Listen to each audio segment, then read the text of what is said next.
देवी चरित्रों के पाठ का महात्म्य। ध्यानम। मैं 3 नेत्रों वाली दुर्गा देवी का ध्यान करता हूँ। उनके श्रीअंगों की प्रभा बिजली के समान है। वे सिंह के कंधे पर बैठी हुई भयंकर प्रतीत होती हैं। हाथों में तलवार और ढाल लिए अनेक कन्याएं उनकी सेवा में खड़ी हैं। वे अपने हाथों में चक्र, गदा, तलवार, ढाल, बाण, धनुष, पास और तर्जनी मुद्रा धारण किए हुए हैं। उनका स्वरूप अग्निमय है तथा वे माथे पर चंद्रमा का मुकुट धारण करती हैं। देवी बोली, देवताओं, जो एकाग्रचित होकर प्रतिदिन इन स्तुतियों से मेरा स्तमन करेगा, उसकी सारी बाधा मैं निश्चय ही दूर कर दूंगी। जो मधुकैटभ का नाश, महिषासुर का वध तथा शुम्भ निशुम्भ के संहार के प्रसंग का पाठ करेंगे तथा अष्टमी, चतुर्दशी और नवमी को भी जो एकाग्रचित होकर भक्तिपूर्वक मेरे उत्तम महात्मा का श्रवण करेंगे, उन्हें कोई पाप नहीं छू सकेगा। उन पर पाप जनित आपत्तियां भी नहीं आएंगी। उनके घर में कभी दरिद्रता नहीं होगी तथा उनको कभी प्रेमी जनों के बिछोह का कष्ट भी नहीं भोगना पड़ेगा। इतना ही नहीं, उन्हें शत्रु से, लुटेरों से, राजा से, शस्त्र से, अग्नि से, जल की राशि से भी कभी भय नहीं होगा। इसलिए सबको एकाग्रचित होकर भक्तिपूर्वक मेरे इस महात्मा को सदा पढ़ना और सुनना चाहिए। यह परम कल्याण कारक है। मेरा महात्म्य महामारी जनित समस्त उपद्रवों तथा आध्यात्मिक आदि तीनों प्रकार के उत्पातों को शांत करने वाला है। मेरे जिस मंदिर में प्रतिदिन विधिपूर्वक मेरे इस महात्मा का पाठ किया जाता है, उस स्थान को मैं कभी नहीं छोड़ती। वहाँ सदा मेरा सन्निधान बना रहता है। बलिदान, पूजा, होम तथा महोत्सव के अवसरों पर मेरे इस चरित्र का पूरा पाठ और श्रवण करना चाहिए। ऐसा करने पर मनुष्य विधि को जानकर या बिना जाने भी मेरे लिए जो बलि, पूजा या होम आदि करेगा, उसमें बड़ी प्रसन्नता के साथ ग्रहण करूँगे। शरत काल में जो वार्षिक महापूजा की जाती है, उस अवसर पर जो मेरे इस महात्म्य को भक्तिपूर्वक सुनेगा, वह मनुष्य मेरे प्रसाद से सब बाधाओं से मुक्त तथा धन, धान्य एवं पुत्र से संपन्न होगा। इसमें तनिक भी संदेह नहीं है।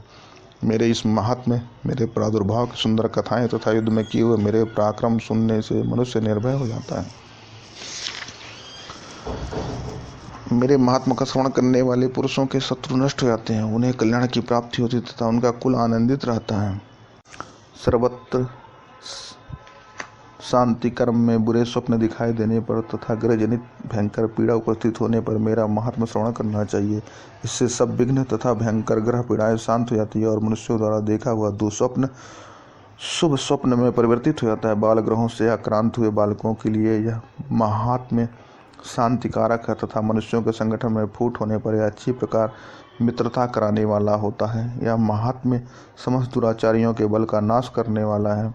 इसके पाठ मात्र से राक्षसों, भूतों और पिशाचों का नाश हो जाता है। यह मेरा सब महात्म्य मेरे साम्य की प्राप्ति कराने वाला है। पशु, पुष्प, अर्घ्य, धूप, दीप, गंध आदि उत्तम सामग्री द्वारा पूजन करने से, ब्राह्मणों को भोजन कराने से, होम करने से, प्रतिदिन अभिषेक करने से, नाना प्रकार के अन्य भोगों का अर्पण करने से तथा दान देने आदि से 1 वर्ष तक जो मेरी आराधना की जाती है और उससे मुझे जितनी प्रसन्नता होती है, उतनी प्रसन्नता मेरे इस उत्तम चरित्र का एक बार श्रवण करने मात्र से हो जाती है। यह महात्मा श्रवण करने पर पापों को हर लेता है और आरोग्य प्रदान करता है। मेरे प्रादुर्भाव का कीर्तन समस्त भूतों से रक्षा करता है तथा मेरा युद्ध विषयक चरित्र दुष्ट दैत्यों का संहार करने वाला है। इसके श्रवण करने पर मनुष्यों को शत्रु का भय नहीं रहता।